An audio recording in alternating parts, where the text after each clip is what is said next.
आजसुद्धा बकासूर प्रेमींच्या, बैलगाड्या प्रेमींच्या पदरी निराशाच. हा गुलालाचा संघर्ष कधी संपेल देव जाणो. नक्की झालं काय? आजसुद्धा सेमीफायनलला कडेने गाडी आली होती. पायरा देखील टॉपचाच होता.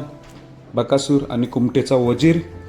सेमी क्रमांक 5 मध्ये तास 1 वर कडं आली होती. तिकडे पब्लिक देखील फुल होती. बकासूर आपल्याला खूप मागेच दिसतोय या सेमीमध्ये आणि या सेमीला पराभव झाला. पण महत्त्वाचा प्रश्न आहे, नशीब काय आहे बकासूरचं? खूप आपण 2 वर्षापासून बघतोय, खूप कडेने येत असतो किंवा काही ना काही होत असतं. हेच चालू आहे. हा संघर्ष गुलालाचा कधी संपेल? बरीच मैदानं झाले, गुलाल मिळत नाही बकासूरला.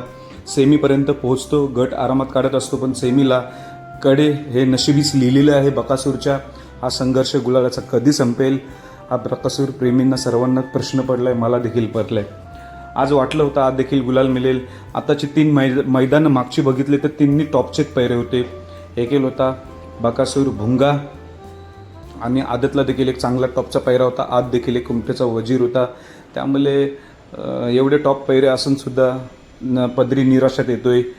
काय म्हणावं? कधीतरी हा एक दिवस उजडेल जेव्हा बकासूर प्रेमी खुश होतील. ह्या दिवसाची आपण वाट बघू. एक दिवस असा कमबॅक होईल. मला माझा बकासूरवर खूप विश्वास आहे. असा कमबॅक होईल की कंटिन्यू गुलालात नंबरात राहील.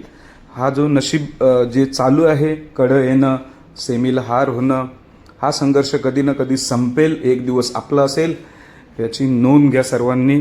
जरी आज पराभव झाला असला तरी आम्ही स्वीकारायला तयार आहोत.